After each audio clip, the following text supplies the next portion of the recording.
tão divertido canal do YouTube! Hoje a gente vai falar então de uma das maiores batalhas da história da arte que aconteceu na Renascença entre dois gigantes aí da Renascença, dois gênios, o Michelangelo e o Da Vinci. Então, o que rolou? O Da Vinci já tinha uns 50 anos, ele já tinha trabalhado bastante tempo, ele era de uma cidade próxima de Florença, né, Vinci, mas o pai dele era um tabelião importante em Florença, então ele começou aí a carreira artística e teve o aprendizado dele em Florença.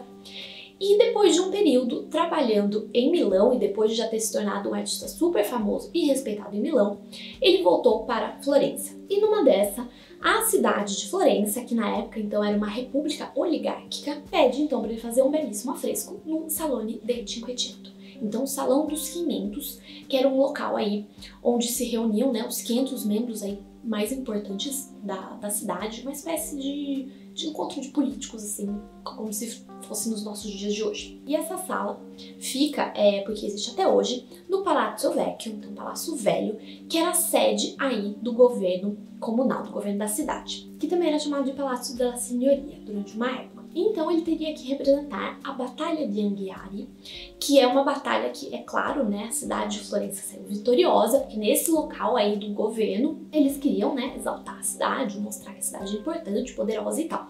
Então ele tinha que fazer um grande afresco mostrando essa batalha na qual Florença saiu vitoriosa. E tudo estava indo mais ou menos bem, porque o Da Vinci era meio enrolado, ele demorava para fazer as coisas, e daí ele ia e começava outros projetos e se interessava por alguma coisa de ciência e ia deixando, mas no final ele acabou fazendo vários esboços, então ele representou de uma maneira bastante interessante. A gente não tem mais o esboço e nem o afresco que ele fez parcialmente, porque logo no início que ele começou a pintar, ele estava testando uma técnica experimental, porque ele é todo de experimentar, inventar coisas novas e tal. E algumas invenções dele realmente eram muito boas e funcionavam. Mas nessa história dos afrescos, ele teve umas invenções que não foram muito boas. Então, por exemplo, a famosa Última Ceia que ele fez em Milão, no Santa Maria delle Grazie, pouco tempo depois de terminar, já estava descascando. E houve um problema também na pintura aí, que ele estava fazendo para a Batalha de Anghiari, que teve toda uma história de uma chuva e tal, e ele estava lá pintando e não estava dando certo, e começou a estragar, e ele acabou abandonando a obra. Mas, enquanto ele ainda estava trabalhando na obra, um outro artista também foi convidado. Então, o Michelangelo, que era de Florença e que era um artista da geração mais jovem, se eu não me engano ele tinha 24 anos quando ele recebeu essa encomenda. E ele já era um artista muito importante. Ele já tinha esculpido o Davi, que foi uma estátua que ficou muito famosa. Ele pegou um bloco de mármore lá que ninguém queria, que os artistas reclamavam, tinha defeito, isso, aquilo, e transformou numa das obras aí mais importantes da Renascença. Então, muito jovem, já era um artista muito importante. E ele começou a trabalhar também em esboços para essa obra, que ia ficar então na parede de frente do Da Vinci, né, num afresco do outro lado da sala. Ele ia representar então a Batalha de Catina. Só que esses artistas, eles tinham uma personalidade completamente diferente. Não era só a idade que os diferenciava. Então o Da Vinci, ele era bem mais velho, mas ele era um fofo. Ele gostava de conversar com todo mundo, ele tinha muitos amigos, ele era muito vaidoso, então conta-se que ele vivia saindo de túnica cor-de-rosa e ele tinha um porte atlético, dizia-se que ele era bonito, tinha um corpo bem feito, era elegante, todo simpático, né? Então as pessoas gostavam do Da Vinci. E o Michelangelo era o contrário. O Michelangelo, conta-se que ele era muito mal-humorado, que ele era mal vestido, que ele saía todo sujo de tinta.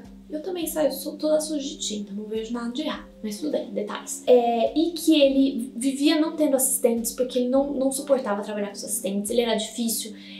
Às vezes ele ficava dias trabalhando num projeto, por exemplo, conta-se quando ele estava trabalhando no Davi, ele se fechou lá num lugar com a estátua, e às vezes não saía nem pra comer e tomar banho. Então eles eram aí personalidades completamente opostas. E o Michelangelo tinha uma certa mania de perseguição, assim, então ele achava que todo mundo era inimigo dele e tava lá pra puxar o tapete dele. Então, não foi aí só uma disputa artística, né? Era uma disputa entre duas grandes personalidades completamente diferentes. E é interessante notar que os dois trataram o tema da batalha de maneira completamente diferente. E a gente sabe disso através de cópias dos desenhos preparatórios que eles fizeram. Porque O Da Vinci chegou a começar a pintar realmente, mas deu errado e ele abandonou. E o Michelangelo só fez o desenho e depois partiu para Roma para fazer um outro trabalho e nunca terminou essa encomenda. E então, através dessas cópias de pessoas que viram os desenhos deles ou cópias dos desenhos deles, a gente pode ter uma ideia do que teriam sido essas obras. Então, a do Da Vinci, a gente vê toda uma história de movimento, que ele se interessava muito pelo movimento do vento, pelo movimento das águas. Então tem todo um grande número de pessoas ali, algo meio caótico, mas mesmo assim harmônico, né, da maneira que ele desenhou. Então tem muito esse estudo do movimento e a gente tem desenhos nos cadernos dele que indicam os estudos, né, que ele fez para essa obra. E a gente vê também toda a história da emoção. Então, uns rostos contorcidos aí no calor da batalha e tal. Já a obra do Michelangelo é completamente diferente e bem diferente das representações de batalhas tradicionais, né? Porque geralmente representação de batalha a gente tem justamente a batalha em si, e morte, e sangue, e a coisa toda. Mas o Michelangelo, ele resolveu representar um outro momento que então antecede a batalha. Como no Davi dele, que ele representa o Davi, então, né, aquela figura bíblica, o Davi que derrota o gigante Golias. Então ele representa o Davi antes de lutar com o Golias. Então ele está ali se preparando. E é a mesma coisa que ele faz aqui, porque ele representa então soldados se banhando antes da batalha. E a gente pode ver que ele fez aí corpos muito musculosos. As figuras do Michelangelo são tradicionalmente muito musculosas, e tanto o Da Vinci quanto o Michelangelo, eles estudaram muito anatomia, ambos dissecaram corpos, então eles sabiam muito bem representar a anatomia, os músculos e tal. E o Michelangelo particularmente gosta de figuras muito musculosas, até nos afrescos dele da Capela Sistina, mesmo as mulheres são muito musculosas. Ele tinha toda uma admiração aí pela figura masculina, ele, inclusive, a título de curiosidade, era homossexual. O Da Vinci acredita também, mas o Michelangelo era muito mais abertamente, e a gente vê essa admiração dele pela figura masculina nas obras dele. E a gente vê também toda uma tridimensionalidade, porque ele dizia que ele era escultor. Ele, na verdade, não era pintor, ele pintava também, mas ele era mesmo escultor.